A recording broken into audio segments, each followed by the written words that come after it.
Hi, it's Carol from Bookreporter.com, and I'm here with my 52 Book Reporter Bets On selections from 2019. So while we're running a contest that you can enter to win all of these books, one person's going to win them all. Picture these at your house. 13 other people are each going to win 4. We'll put them together in packages for you.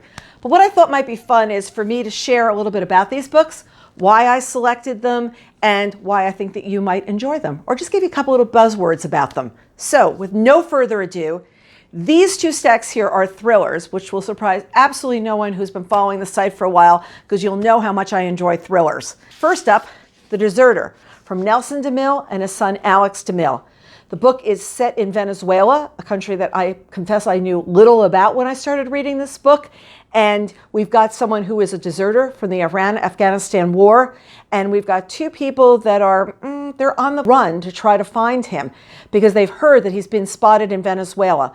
So it's a new team that Nelson and Alex are introducing us to. They're actually going to be in 2 upcoming books as well. They're with a government department that are charged with tracking down this deserter. And along the way, let's just say finding somebody in Venezuela is not that easy. From Linwood Barclay, we've got Elevator Pitch. So around the city, New York City, of course, the elevators are crashing to the ground with no kind of rhyme or reason. Why are these elevators crashing?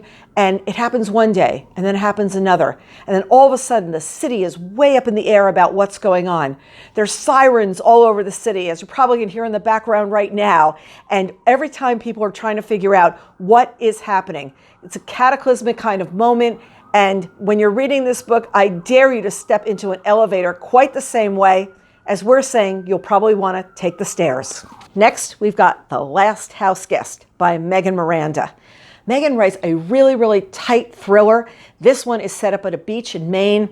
You know the people who live in the beach towns all the time, and then those who come and visit just for the summer? Well, that's what we've got going on here. We've got one girl that's there all throughout the year, and what's been happening to her through the years up in this beach town, and then the Richie Riches who come onto the island, and they're all kind of looking at the island a totally different way. For them, it's just a play spot. For her, it's her life, it's her world. So what happens when the really wealthy girl is found dead on the beach? And then all of a sudden, what is her role in all of this? How did she know what was going on and what wasn't going on? And really, what is the reference of The Last House Guest? I fell in love with Rouda's writing when she first did a book, Best Day Ever, a couple of years ago. It was a real tight psychological suspense with a really great voice. Well, she's back with The Favorite Daughter now. And in The Favorite Daughter, what we have is a young woman who has been dead for about a year, and her mother has been grieving, and she's been very, very sad. And what's been happening, she's kind of removed herself from society because the favorite daughter was the one that died. And then all of a sudden, details about her death start to emerge, and things are not quite what everybody thought they were before. Once again, twisty psychological suspense, and if we can spell narcissism, you've got exactly the kind of books that Kaira is writing. I joke with Kaira that I can't believe that she writes these really, really twisted novels. I'm not sure what it says about her, but I'm also not sure what it says about me that I love reading them. Speaking of twisty psychological suspense, we've got The Silent Patient by Alex Michaelides. When I picked this book, I did not know that this book was going to be one of the biggest thrillers of the year. I read it in a very early galley. It was the first book coming out from a new publishing imprint called Celadon. And what we have here is a woman who's in a mental institution for killing her husband. And she is the silent patient. She is saying absolutely nothing while she's there. And there's a young doctor on staff that wants to work with her and wants to try to get inside and hear her story. So what's really going on for the silent patient? You've got to read and find out. It'll be a very, very gripping tale. A couple of years ago, I read a terrific book called Defending Jacob. It's somewhere up here on my shelves, which is about the depths that a family would go through in order to try to protect and save their son, who was up against a terrible charge. Well, we've got that same kind of theme going on here in a nearly normal family. In this book, we've got a young woman who is on trial for killing a man that is much older than she is. What's her relationship to him? Why did this end up happening? And the story is told from 3 points of view: hers, her father's, and her mother's. And as this comes together, we're seeing a very different tale than when we first started out reading. My husband is totally aware that I am in love with Evan Smoke. Evan Smoke is the Orphan X character that Gregg Hurwitz has come up with, and he's the protagonist in this series. Gregg also knows that I'm in love with Evan Smoke. So what we've got here is Out of the Dark, latest psychological thriller from Gregg, and in it, what we have is a character who is living his life really off the grid. He was recruited years ago as one of the orphans in part of the orphan program, where these kids were doing all kinds of clandestine things because they had no parents, they had no one to guide them. So where there was a whole group of them were stolen out of orphanages, brought together. He fled the program and has been in hiding and has been trying to not be part of this organization anymore. But they're out to get him, they're out to find him, and they're out to figure out what's going on.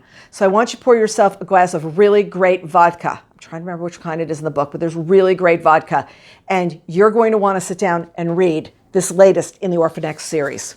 Next, we've got The Escape Room by Megan Goldin. Let's come up with what the concept of an escape room is. It's a room where you go in and you're locked inside the room, and then you have to, there are a number of clues that you have to solve in order to be able to get out. I am terrible at contests like this. A couple of months ago, I did it with Gilly, Macmillan, and Linwood, Barclay. And we were in the room, and if it was up to me, we never were going to get back out. We would just be able to live out there for the rest of our lives. But the premise here is there's a group of really, I say cocky stockbrokers or brokers on the street that are all trapped in an elevator, and they have to get themselves out of this situation. And the person behind it is somebody that they have actually smoked out before and not done really great things to, and out for revenge. So where they are, they're trapped in this elevator. We're trapped with them. They're all trying to figure out how they have to get out, what the clues are to get them out of the situation. And at the same time, we're watching another story spinning on the outside, and all of a sudden, everything's going to come together. Definitely take a look at The Escape Room and see if you could get yourself out. House on Fire by Bonnie Kistler is what I call domestic suspense or domestic thriller. What we have is two families here, blended families. The parents have recently gotten married, and they've got children. They've each got children of their own. And at the same time as they were dealing with these two families together, parents are going away for a weekend. They're just going to do a getaway. One of the sons is 17 going on 18. The daughter is like 12 or 13 years old, and they're leaving them alone. That should be really work out well for the weekend. Shouldn't be a problem. And all of a sudden they get a call that there's been a terrible car accident, and the son has been in a car accident, and they rush back. And the son and the daughter actually were in this car together. They were at a party. Why were they at the party? He was not supposed to be leaving the house. In fact, he's not even supposed to be driving at this point, but he's had a DWI. Why was he in the car that night? Why was she in the car? And she all of a sudden dies during the night. How did she die? What happened? She was fine, like right after the accident. Where did this all end up falling apart? At the same time, this young boy is 17 going on 18. In fact, it's the night of his birthday. So is he legal or is he a minor at this point? And as a result, it's going to have huge ramifications about what this case is. So now you have one part of the couple who has lost her child, the other one who's trying to defend his son. And what is this going to mean for this family?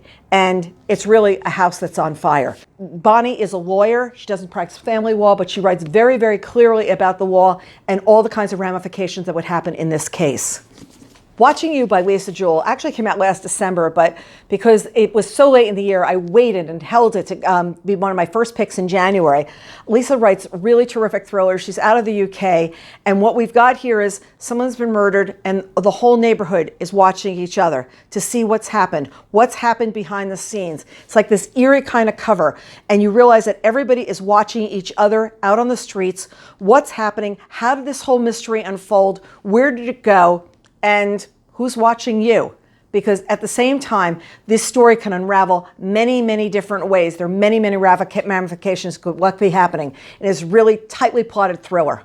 Longtime readers know that I spend a lot of time listening to audio simply because it gives me an opportunity to read a lot more books. So here we've got The Whisper Network by Chandler Baker, and exactly what I did was listen to it. I heard a lot of buzz about it, and I hadn't had a chance to read it yet, so I wanted to make sure I got the opportunity to figure out what everybody was talking about. What we have here is in Dallas, where the book is set, there's a list going around of men that women need to watch out for. The bad boys, the ones that you don't want to be alone in a room with at night, the ones that, let's put it this way, every single woman wants to be warned about. So we've got 4 women who work at the sports marketing company, and every one of them knows something about this guy who's the CEO. And then one day he's found dead. He has fallen or jumped or been pushed, or we're not really sure what, off the top of the building where the firm is located. Did he know people were after them? Was somebody after him? Well, there are 4 women that all work at this company that each have a different story about him. So from them, we get a kind of 360 view of who he is. And at the same time, we get some ideas about what really might have happened to him. The Turn of the Key by Ruth Ware. Oh, don't we just love Ruth Ware's books? And we loved her since right back at the beginning. She writes these really great locked mysteries, locked door mysteries, where you're trapped inside and you're trying to get out just like the other person is. Her books are always set in these remote places. So here we've got a gorgeous home, a home where everything is computerized. Lights go on, lights go off, heat goes on, heat goes off. Just sounds like a really cool place to be living. Except for the fact that the husband and wife in the house are kind of absent, and this young woman has gone in to be the nanny to these young children, and all of a sudden things feel like a little creepy around the house, like she's constantly being monitored, her email going in, her email going out. Everything that's happening is kind of crazy. And then one of the children is found dead, so when this book opens, this woman is actually in prison for killing one of the children. So what happened? What was this house telling about her to these other people? Who knows what? But in the Turn of the Key, when everything is locked into this house, what really happened behind the scenes? Really super well done. Kind of book that we've always come to expect from Ruth at this point. Everything, as soon as you see remote location, you realize that there's a lot of opportunity for mystery to unfold and thrills. The Mother-in-Law by Sally Hepworth. Anybody who watched the video interview, the Book Reporter Talks To interview, where I interviewed Sally, knows so well the story behind this book, what happened with her father-in-law that actually gave her the idea for writing this book. So what we have here in the mother-in-law is a completely driven woman of perfection. Everything goes exactly the way she wants in life. She helps orphans. She helps people who are less fortunate. She's just the ultimate do-gooder. And her daughter-in-law can do nothing right in her eyes. Up to the first time when she meets her and she brings her flowers, which are definitely the wrong thing to have done. But at the beginning of this book, we learn that the mother-in-law is dead. And somebody is going to unravel why she died and how she died. And somehow the daughter-in-law that she never super loved along the way is going to be the one that's really involved in being able to tell the story and figure out what happened to her. Girls Like Us by Cristina Alger. Last year I read The Banker's Wife by Cristina. I was totally enjoyed that book. So then when I saw this one coming out, I was like, she's somebody I've got to read again. In Girls Like Us, there are a number of girls who are sort of from the wrong side of the tracks, are being found dead in Suffolk County, but not the Hamptons side of Suffolk County. It's the other side. It's a side where people who work in the Hamptons live. It's kind of the other side of the tracks kind of a world. And these girls are being found dead, and nobody really seems to be concerned about them. Their dying is like, not quite the same thing, except there's this young cop who sits there and wants to unravel exactly what's going on and sort of come to the aid of these women and figure out who their families were, what's happening, and why this is going on for all these years of we're just finding bodies here, a body there. So, Girls Like Us. The Nanny by Gilly Macmillan. What we have here is a young woman has moved back from California to her ancestral home, and that's exactly the way it feels, a manor home in England. And it's one of those big, sprawling estates. She's moved back with her daughter because her husband has passed away. So she's back here at this big house with her mother, who needs to be known as the lady. She is very, very, very in charge of every detail being perfect in their lives. Something kind of unraveled years ago in that one night, the young girl's nanny disappeared. She just fell like off the earth, and it was the person that she loved the most. So where did this woman go? And all of a sudden, she shows back up. So is she the nanny all these years later? And at the same time, a body's washed up on an island off the coast of where the estate is. Well, who's that body? Who's this woman? And who's going to figure out exactly what's going on? Well, there are a number of twists and turns that are going to go on this one as well. These families are not all what they seem.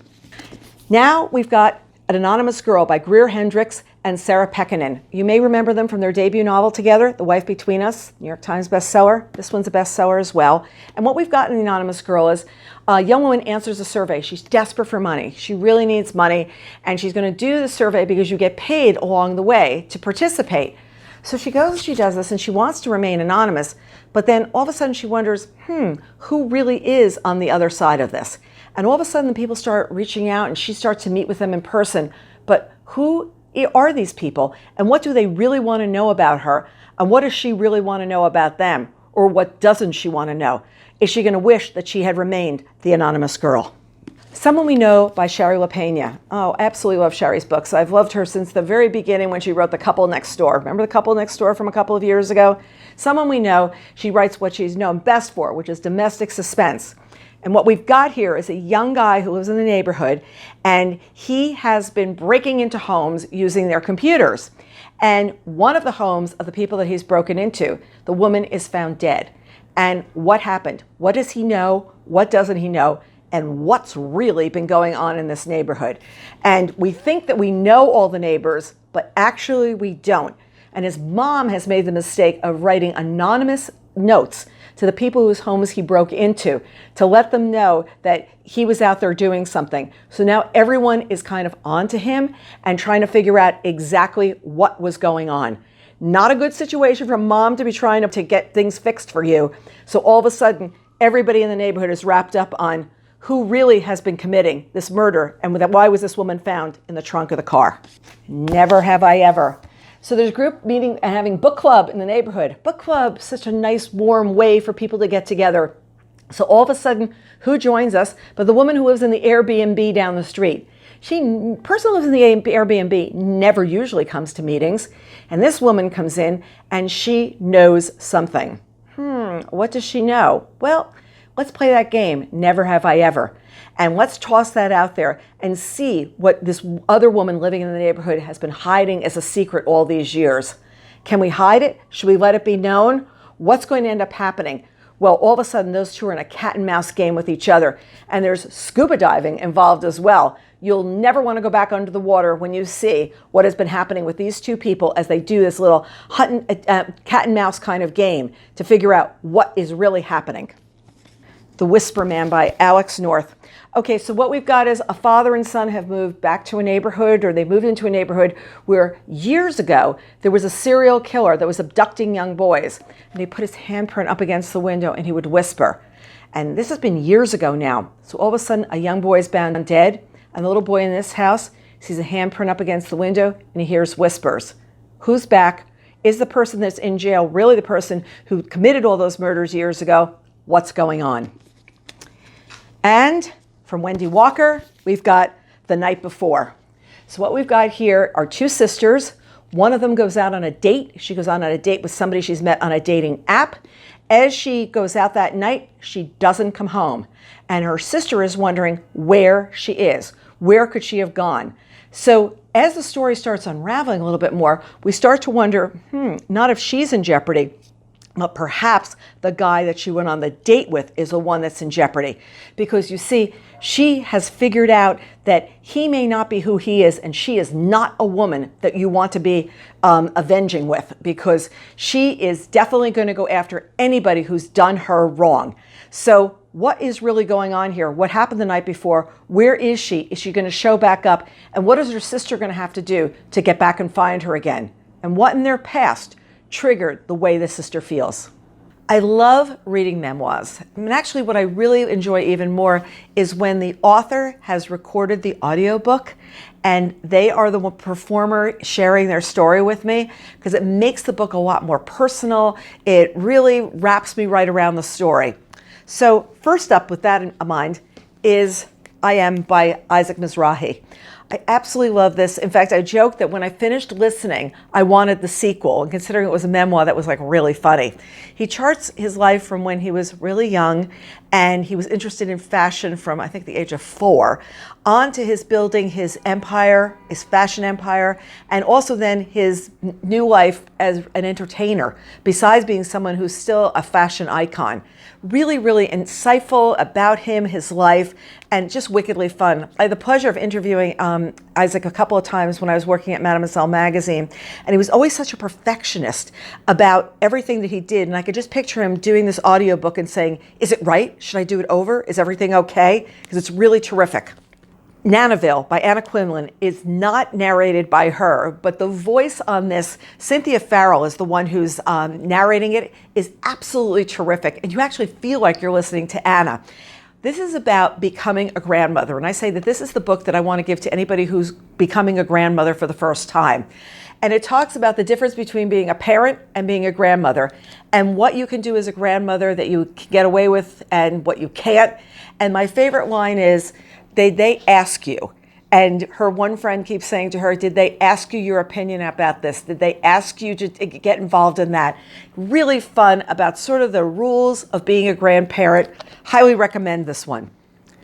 I actually listened to Save Me the Plums by Ruth Reichel on audio, but we're going to be giving away the print edition. This is the story of her 10 years working at Gourmet magazine, from the time that Cy Newhouse wooed her over to come to Condé Nast to become the editor-in-chief of Gourmet to the day the magazine closed, and a few days after that. Just a really terrific story. This is the one that if I want a follow-up to the memoir, I already have it. She previously wrote Comfort Me with Apples, and Comfort Me with Apples is about her first year after she left Gourmet. Lots of fun, lots of insight into what goes into making a magazine, especially a food magazine. From Stephanie Land, we have a book that's been getting a lot of conversation since it came out in January.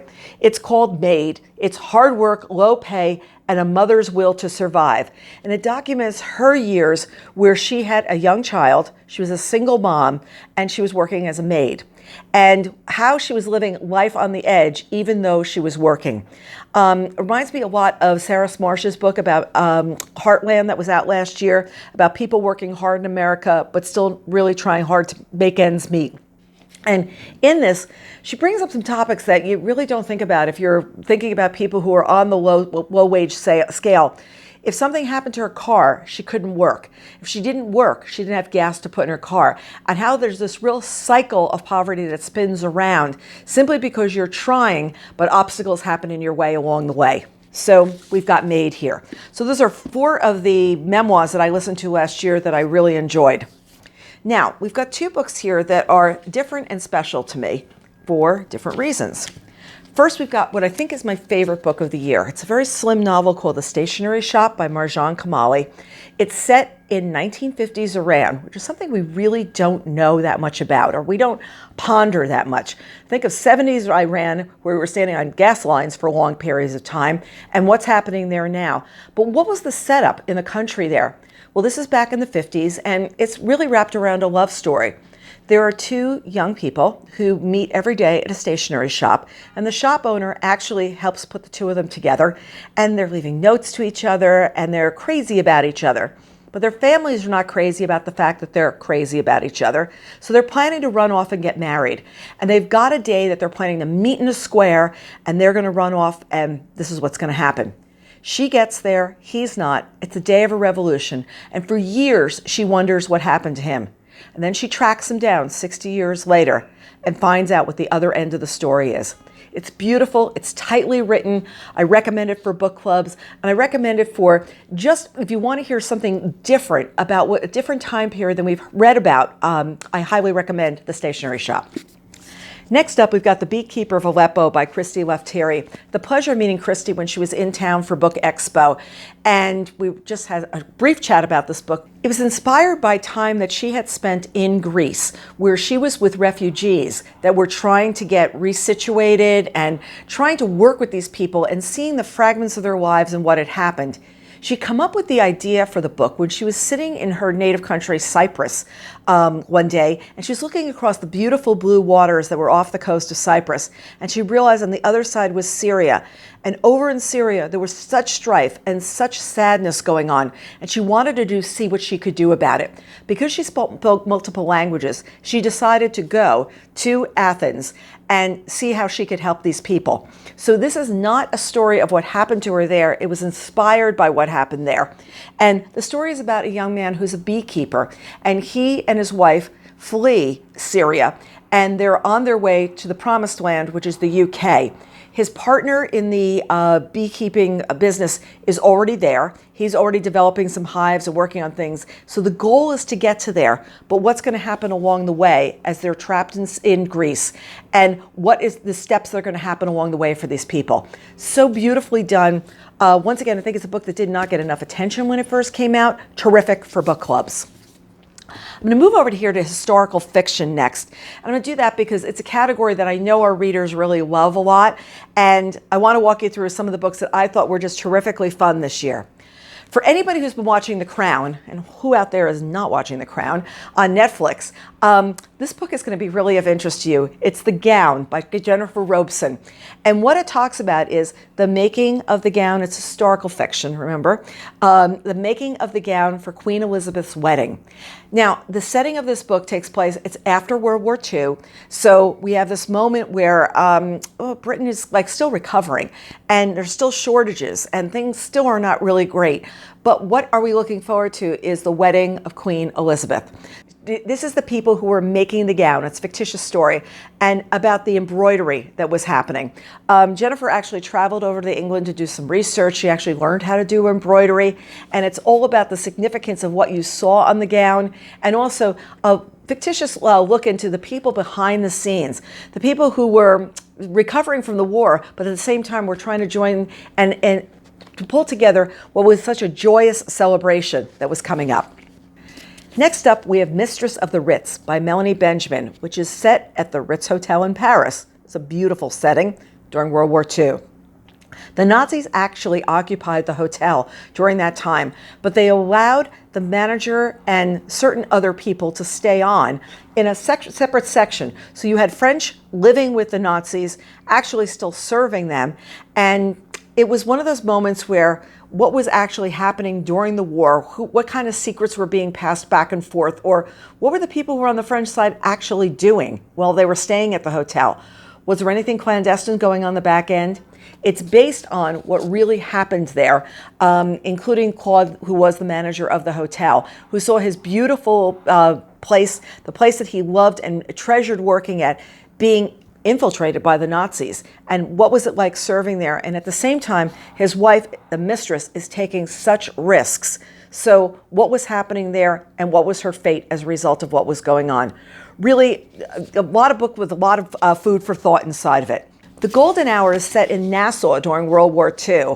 Nassau in World War II. Didn't really ever think about what was happening any place except Europe, Japan, and well, what was happening around the world? What were the ramifications of war that were going on?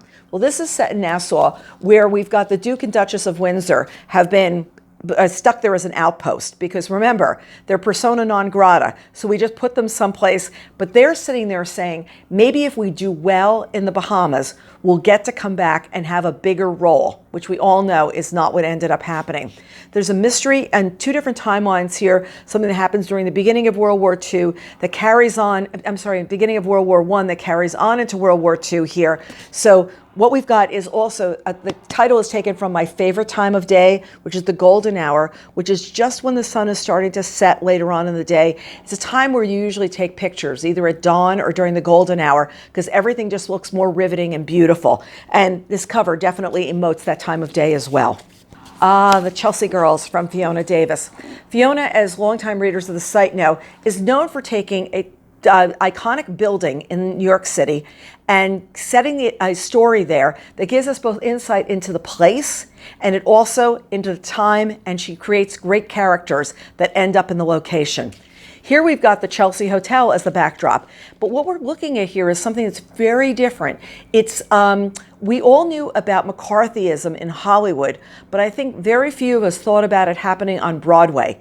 And here what she looks at is the effects of communism and being called a communist on people who are in the theater, and what it meant to their lives and how it ruined their careers. Something that we've always heard of, read and connected with Hollywood, but not with here. Next up, we've got The Age of Light by Whitney Sharon. I'm going to show you both covers because this is the hardcover that came out earlier this year, and now it's out in paperback. I interviewed Whitney, I guess it was last week, for one of our Book Reporter Talks 2 interviews. The Age of Light is a novel about the life of Lee Miller. And the way we know Lee Miller is she was a very beautiful model who went on to become a renowned photographer and actually shot a lot during World War II. You're talking about a woman here who is sort of known as a clothing rack for beautiful clothes as a model, but really wanted to be known as something more. She wanted to learn how to become a photographer, have that kind of eye, and embrace her art. She had a long relationship with Man Ray, and as a result, there's a lot in the book about her relationship with him. As the book opens, she's being asked by Vogue magazine to write a story about him, and she decides to write about him, warts and all. So it's a real juicy story about a woman who was really striking a real chord for herself along the way, saying, I want to be known for something that's very, very different. There were very few women that were doing war photography. And there's a very iconic picture that she actually is shot in Hitler's bathtub. So she definitely goes out and meets her dream, but also what happens to her psychologically along the way, the age of light. And when I think about it, I think about light and how it affects photography. So earlier this year, Lisa C's The Island of Sea Women came out, and I love it. It was set in Korea. It was set on the island Jeju Island, which is off the coast of Korea. And it's a story about these women who dive for fish. Yes, you've heard that, dive for fish. And they are the ones that are actually in charge of making the money for their family. It's a matrifocal society that they're living in. And these women dive off the rocks or dive off these beaches and go down and are trying to get, the precious fishes to see what they can bring back for their families each day. And at the same time, they're living in a life of danger because they actually hold their breath to go down and do this. And as you're going down, you could have your knife get stuck on something, or some of the tools that you're working on could actually impact you as you're down deep below the ocean surface. This was a time in Korea where this was a job these women could hold. What happened is there were not a lot of things that women could do on this island. So this was something they could do, and this actually, this seafaring kind of experience that these women have is now really moving out of vogue. And there's very few people left doing it. The people who are much, much older at this point, because now women are allowed to work. They're allowed to leave the country. They're allowed to go different places. The story is about what happened to these women, including a fateful day when something happens on the island that completely shakes things, and how it rattles these women's worlds as well.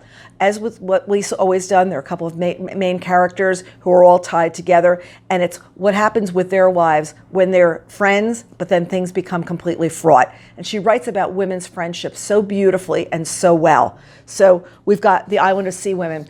Also, Lisa's terrific at talking to book clubs. She does a wonderful job. She spoke with my book club earlier this year. So if that's something you're interested in, make sure you reach out to her via her website and talk to her about that. Marie Benedict writes about strong women that are beside the men, not behind the men, beside the men. And here we've got The Only Woman in the Room, which is about Hedy Lamarr. Now, many of us think about Hedy Lamarr and think of her as an actress, but actually Hedy had a whole other life where she was actually working as a scientist as well. And she was developing something that we use every day, which is now Wi-Fi. For years, she was involved with and married a very, very wealthy Austrian man who was an arms merchant. And Nazis would come in and Hitler would come in and have meetings with him, and she would be listening in the room. But they saw her as the only woman in the room. And because they saw her just as a woman, they felt free to speak in front of her. So as a result, all kinds of secrets were being revealed. And those secrets were ones that she used later on when she was helping develop technology that she was trying to get the US government to use to really able to fight during the war. It was something that was adapted later on. It was never really credited to her, but by the same token, she was the genius that was behind this. Some of you may have seen the show Bombshell that was on Netflix, which was about her life. And what she really talked about is how she was this major beauty, but at the same time, she was also a major brain as well. Next, we have Lost Roses by Martha Hall Kelly. Many of you remember Lilac Girls. Remember that beautiful book that came out that was set during World War II? Well, Carolyn Faraday was the star, or one of the main characters in that book. And here we've got a story which is talking about her mother, Eliza Faraday. I really love that she embraced this family that is a real-life family and is basing this historical fiction on their lives. What we have with Eliza is the story is set during World War I, and she has gone off to visit her friend who is over in Austria. And we're just getting to the point where the war is breaking out. She is one of the Romanovs. She's related to the Romanovs. And all of a sudden, everything is going to start falling apart. And Eliza is back here trying to figure out what she can do for her friend, how she can rescue her, and how she can do something to make their lives easier from afar. So you see where Carolyn got her sort of like grit in the Lilac Girls because of who her mom was in Lost Roses. These next 4 books are about young women who are finding out something about themselves. And it's interesting, as I started putting these into different groups and piles, this one just completely came together for me in kind of the craziest way. In The Last Book Party by Karen Duquesne, we have a young woman who's gone up to the Cape to work for the summer. She'd been working in the city in publishing as an editorial assistant, and it wasn't going the way she wants. So she goes up there for the summer where she is going to be working with a well-renowned author, and she is going to be helping him working on his book, working on what's going on. A relationship develops between the two of them, and it's not a healthy relationship for her. And at the same time, she's watching the world kind of unraveling around her of who people are, what they're doing, what's going on with them in their lives. And it all culminates in The Last Book Party. The Last Book Party references a party that happens at the end of the summer, where everyone dresses up as their favorite literary characters. And a lot comes to light at this party. Brisk book. I read it over the summer, but extremely well done. Next, we've got The Nearest Exit May Be Behind You by Amelia Muladi. Amelia, in her real life, is a marketer who travels the world, so she's very much embraces the idea of the nearest exit may be behind you because it's something she hears on airplanes all the time. In this book, we've got a young woman who is just getting over being in an affair with a married man. She's been in this relationship for years and has finally realized it's not good for her.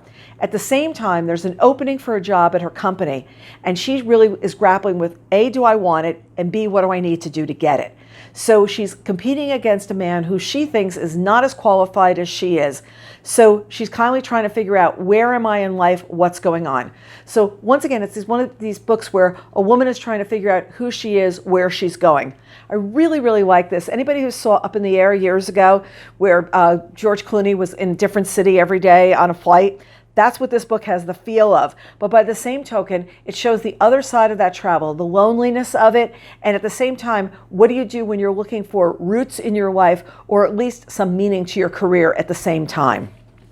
The Girls of 17 Swan Street is such an interesting book because it looks at a young woman who is grappling with a devastating eating disorder. She's a dancer. You think that she has everything. She's got a guy who loves her. He comes to visit her in the home where she's staying, where she's trying to recover from her eating disorder. And there she's living with a number of other women. While I knew about anorexia and bulimia, I didn't know about all the permutations of those disorders and what it will mean to people, and how addicting a food disorder could be to someone's life, and how encumbering it could be as well. So Girls of 17 Swan Street looks at this, but it's also looking at what happens with these young women to build a community among themselves when they're all fighting really to stay alive, but at the same time they're trying to figure out what their future and their destiny might be, and with a goal of not relapsing. It's also got trains of a love story within it because her husband really loves her and he wants to do anything he can to try to help keep her safe and make her safe. Yes, this book will have triggers in it for anybody who has been dealing with eating disorders, but for somebody who doesn't know enough about them in order to really help others, really good to take a look at it, because even though it's fiction, there's a really good perspective on what's going on. And The Girl He Used to Know. I really love this book. I love the voice in this book. There's a young woman who's definitely on the autism spectrum, and she likes life exactly the way it is. She's a brilliant chess player. She's very good at this game, and she's very precise about everything that goes on in life. And there's a guy that she meets who wants to have her experience the world a little bit more, and he wants to do what he can to make her feel safe in that world. They spend a lot of years when they're in college together, and they spend time together, and you really think there's going to be a future for them. And then things implode, and they drift apart. They meet years later. He is divorced and a Wall Street whiz. She is working in the job that she absolutely loves, as a librarian.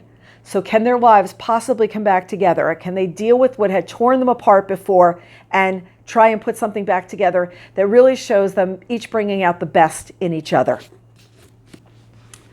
Summer is never far out of my mind. And summer reading, we had a couple that were really great beach reads, but I think they'll still work all year long because of the messages that are in these books.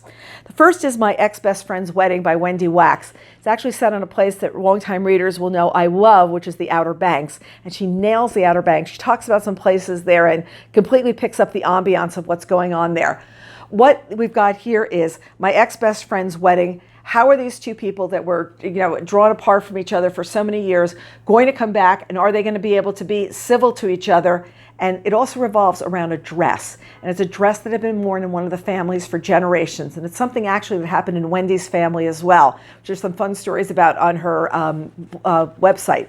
So what we've got is this ex-best friend's wedding. You're going to be in this girl's wedding now, or it's going to be a part of your life. How are you going to be dealing with this? Story about friendship that's gone awry. Can you bring it back? And what happens when you try to do that along the way? The Summer Cottage by Viola Shipman is a really fun book, and it's actually based on the author spending time with his grandmother. Viola Shipman is a pen name for the author Wade Rouse. And when he was young, he used to go up and they would spend time in a cabin that was off the grid. There was no television. There was lots of reading. There was lots of spending time outside, catching fireflies, doing all things that are really, really fun in life. There's a woman in this book who's getting divorced, and as part of her settlement, she decides she doesn't want to sell the summer home that was part of her parents' life all those years. She wants to go there and open a B&B.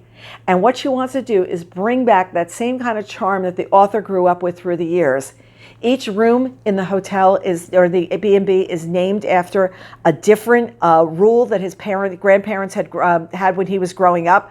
They're little things, like the first time you get to the beach, you're supposed to go outside and light sparklers and really sit there and talk about, what the beach is going to mean to you before they burn out, and talk about all the things that are going to matter to you that summer. It's really fun because what you've got is this woman who's recreating her life.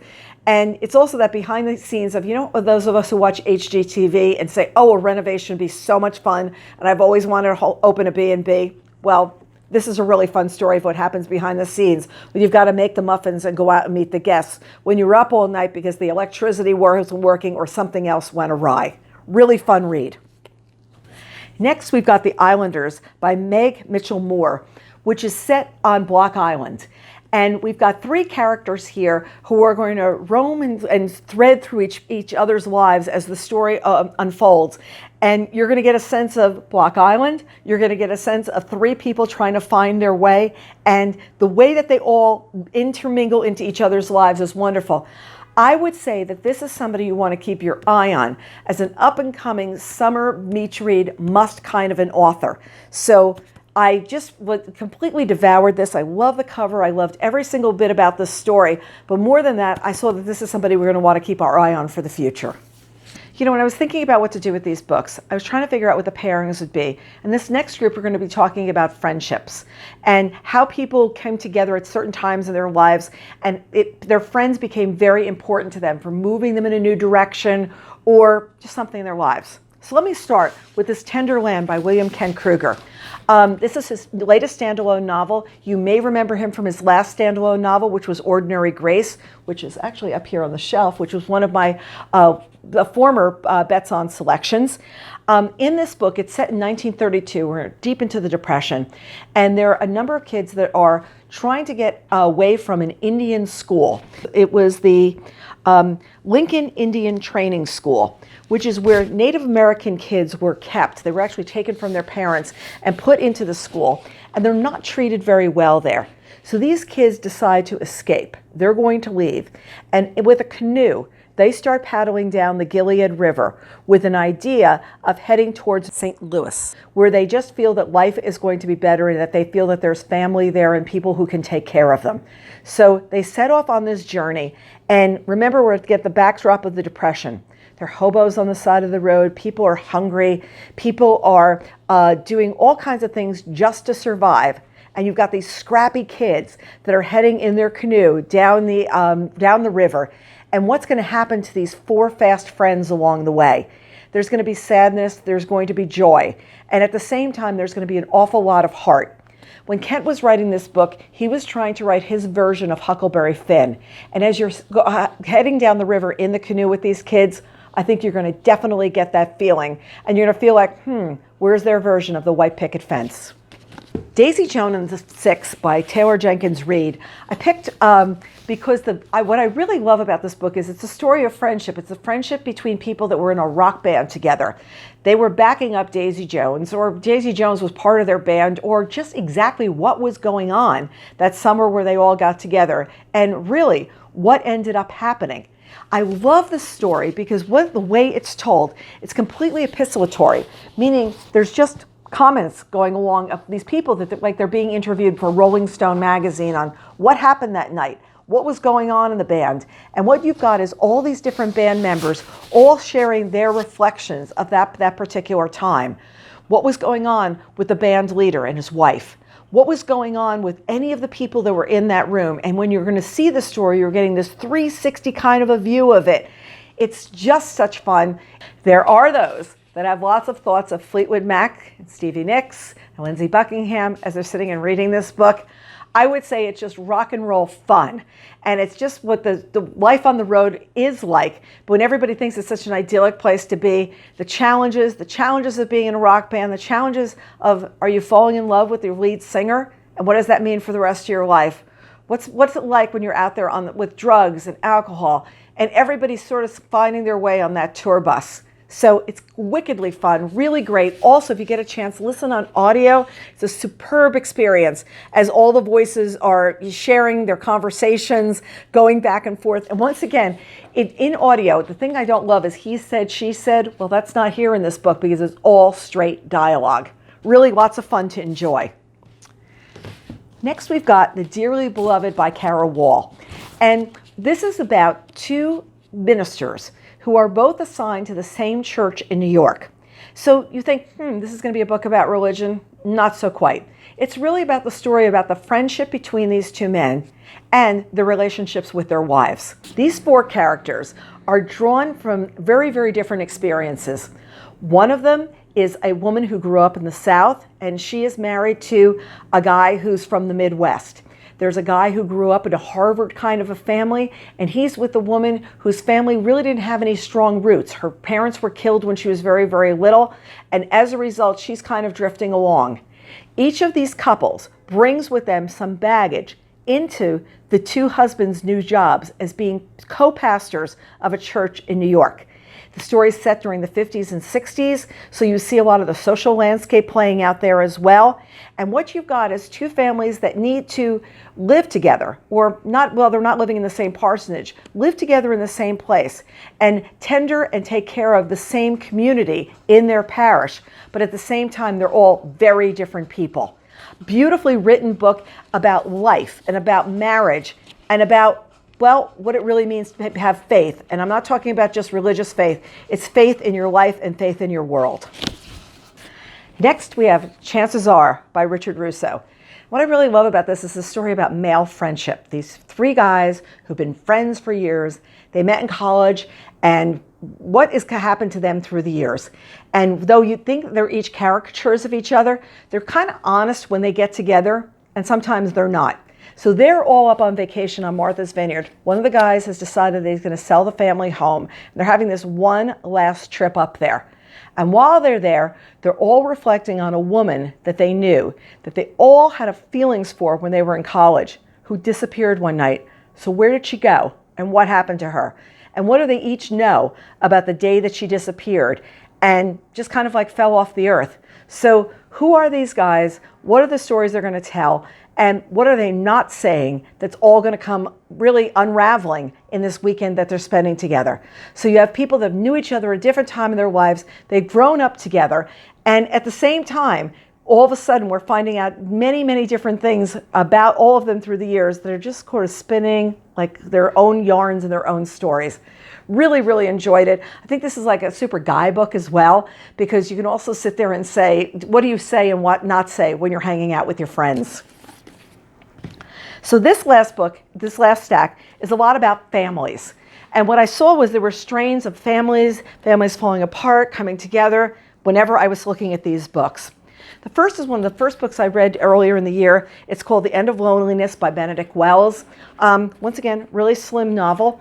And what I liked about it is you were really looking at this family that was fractured after their parents have had an accident, and the kids are all sent to different places.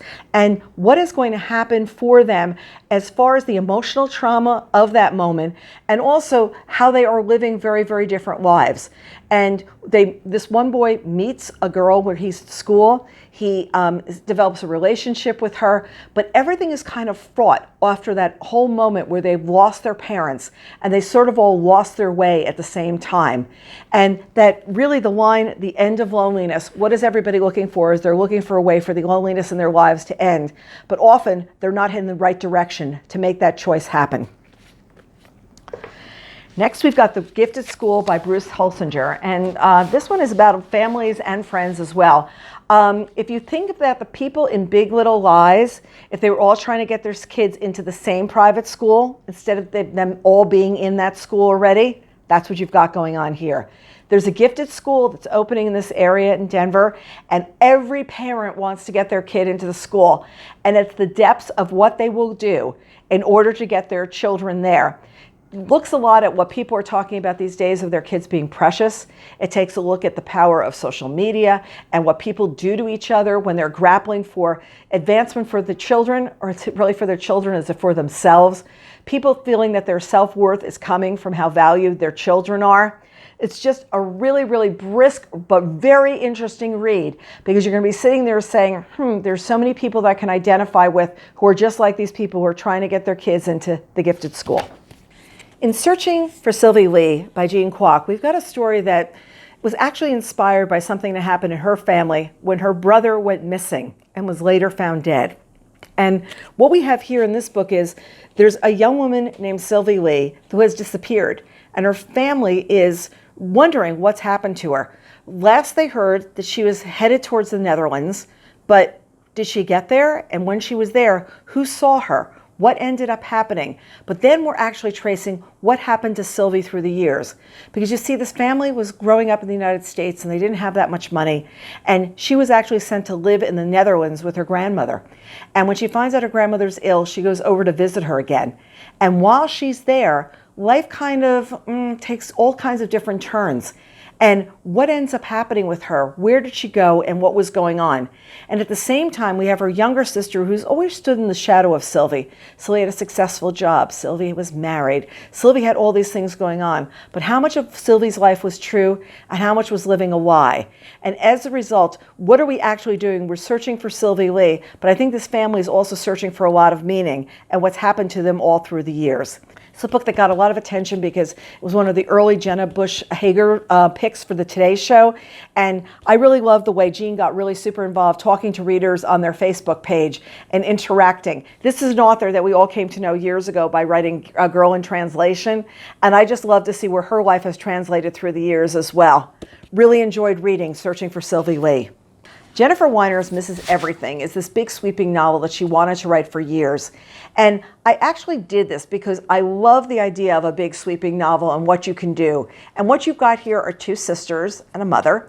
And these girls are really kind of, they're living in the Midwest and they're doing everything that everybody's supposed to do. They're supposed to grow up. They're supposed to get married. They're supposed to do. And they're trapped in those years where women were really told that this is the way your lives were going to be. She reminds us that there was a long time where women couldn't get a mortgage or a credit card if they didn't have a husband, and how restricting people's lives were. So it becomes this feminist novel of what's happening through the years for women as women's lives change and where they get more freedoms, but at the same time, what is still restricted in their lives.